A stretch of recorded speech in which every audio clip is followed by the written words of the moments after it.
Olá, meus amigos, meus irmãos, Pastor Clóvis aqui.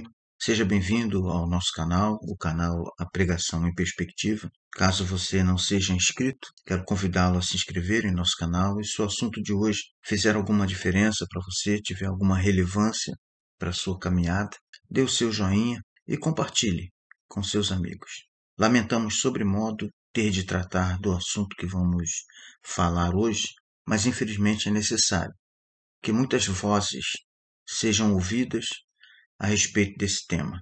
Trata-se de um estupro de uma menina de 11 anos de idade que foi levada pela mãe a uma juíza a fim de requerer dela autorização para proceder ao aborto dessa menina que já estava grávida de 7 meses de gestação. Depois de ter ido a 2 médicos que se recusaram a fazer o procedimento, ela foi até a juíza tentar autorização para fazer.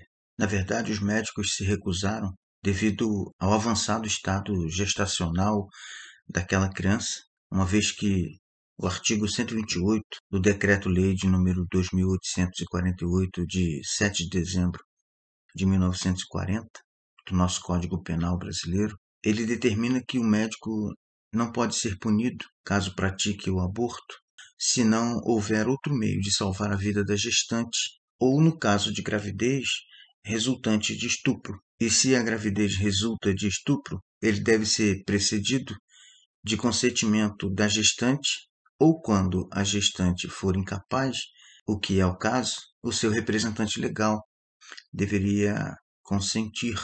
Todavia, os médicos se recusaram porque a menina de 11 anos de idade não se enquadrava nessas condições. Então a menina foi levada pela mãe até a juíza e, por razões óbvias, nós vamos omitir os nomes de todos os envolvidos no caso. Mas o caso precisa ser debatido, o caso precisa ser trazido a debate devido à gravidade que ele carrega. O nosso Estatuto da Criança e do Adolescente considera crianças as pessoas com até 12 anos incompletos e são considerados adolescentes aqueles entre 13 e 18 anos incompletos. Pois bem, essa juíza recomendou que a menina fosse levada para um abrigo a fim de que não sofresse mais abuso sexual. É interessante que houve uma pressão muito grande por parte dos movimentos feministas no sentido de afastar a juíza, alegando que ela tinha tirado da criança o direito de abortar. Na verdade, o direito de matar uma outra criança.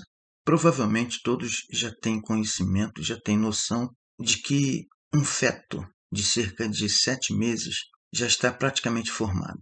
E essa juíza recomendou o afastamento dessa menina para um abrigo, pedindo que ela segurasse a gravidez por mais uma semana, a fim de que os pulmões do bebê que estava em seu ventre tomasse forma, para que ela pudesse ainda, com 7 meses e uma semana, fazer um parto, ainda que forçado, induzido, e o bebê do seu ventre poderia sobreviver.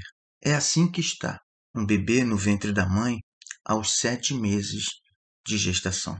É interessante que esses movimentos feministas, eles querem, na verdade, mudar a lei, querem permissão legal para o aborto em qualquer tempo, não importa o tempo da gestação, basta que a mãe deseje abortar.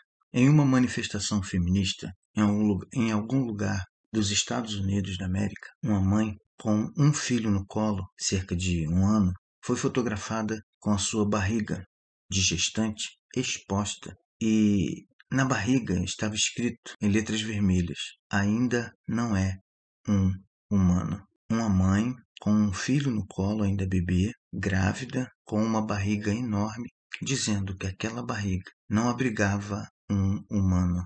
É interessante que eu fico imaginando qual seria a possibilidade da união do espermatozoide de um homem e o óvulo de uma mulher.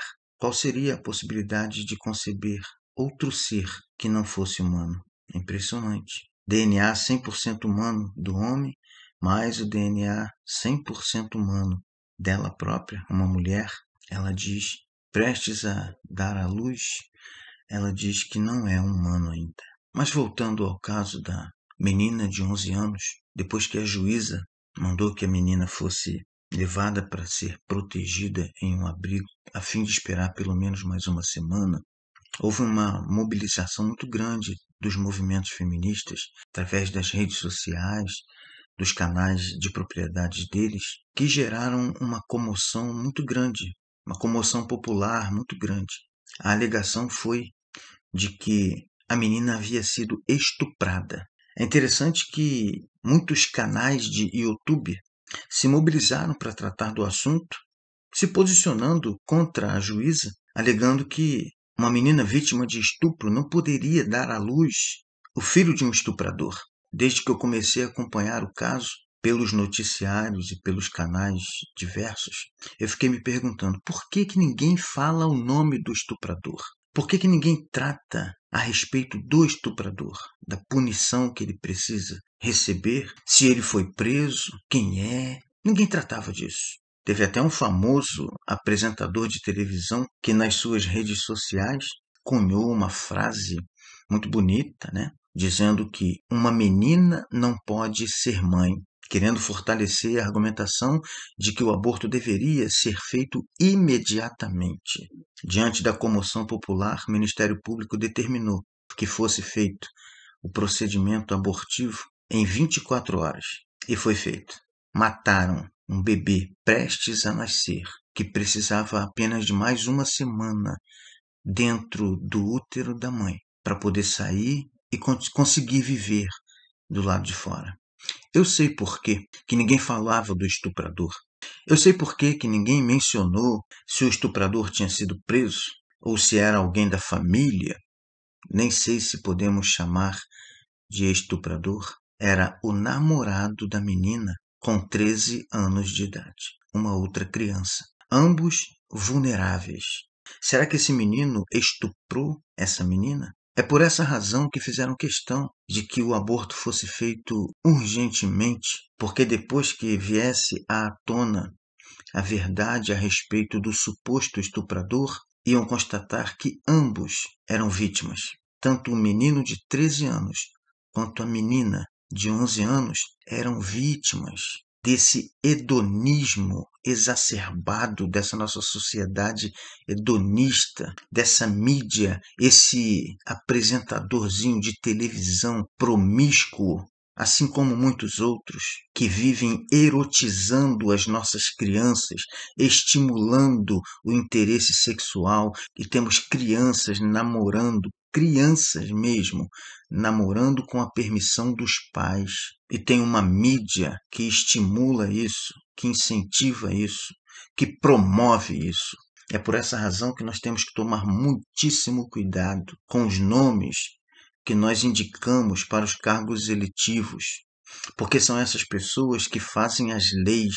E o que nós temos visto é a institucionalização da iniquidade. Todos nós sabemos, nós que acompanhamos os debates públicos, nós sabemos que já foi trazido em debate nas assembleias legislativas tema a respeito dos direitos sexuais da criança. Pelo amor de Deus, criança tem direito à vida, à saúde, à educação, à família, à liberdade. Eu não posso imaginar outro interesse em adultos que querem liberdade sexual para crianças, adultos que querem tratar de direitos sexuais de crianças.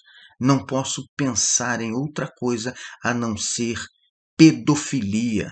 E eu fico imaginando onde estão os pediatras, onde estão os obstetras que tratam diretamente desse assunto e não se posicionam.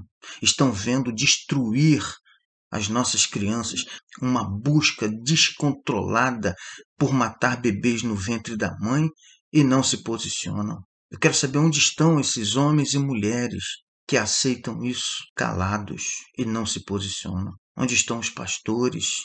Onde estão as igrejas que não tratam desse assunto? Urge que nós nos posicionemos.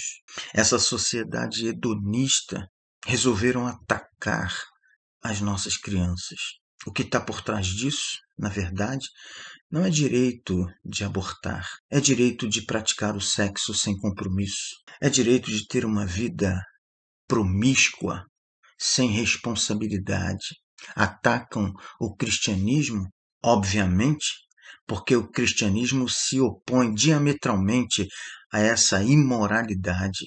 Por que será que o cristianismo defende que a vida sexual ativa precisa ser na fase adulta e dentro do casamento? Porque é o tempo da maturidade, é o tempo em que há uma estrutura familiar para se receber uma criança. Não há necessidade de abortar, porque a criança foi feita com amor, a criança foi planejada. Não importa a quantidade de semanas ou de meses de uma gestação, uma vida é sempre uma vida. Eu tenho uma curiosidade muito grande a respeito de onde estão os nossos parlamentares da chamada bancada evangélica.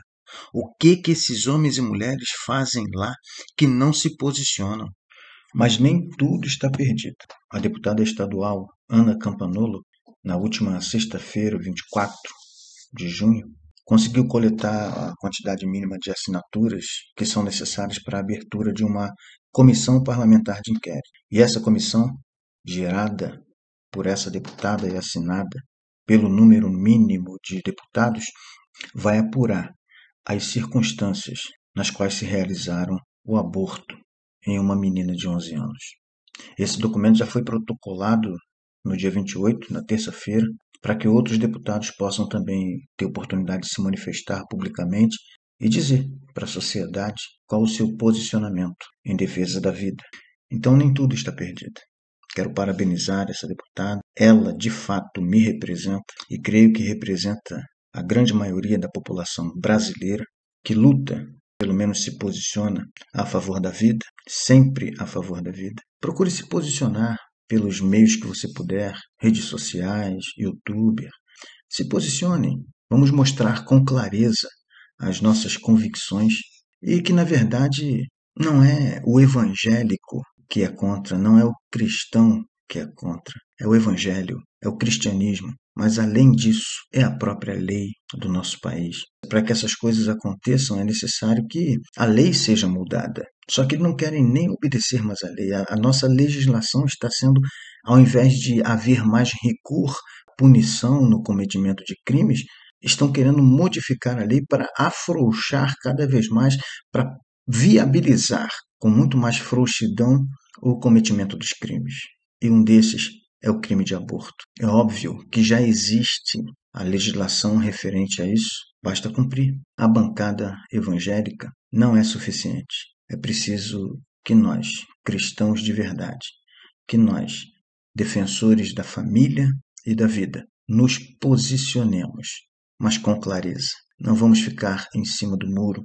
Muito bem, nós encerramos aqui a nossa fala a respeito desse drama que nós temos vivido, mas eu não poderia deixar de falar, antes de me despedir, que urge que nós oremos com mais intensidade, com mais fervor, busquemos a Deus fortalecimento, para que nós tenhamos, da parte dele, um encorajamento constante para nos posicionarmos e oremos pelos nossos representantes que estão lá no Olimpo, no monte do Olimpo, de onde emanam todos os poderes políticos, homens e mulheres sérios e comprometidos com o bem e com a vida, sejam também encorajados a se posicionarem e fazerem aquilo que foram convocados para fazer. Que Deus abençoe a todos. Até o próximo vídeo.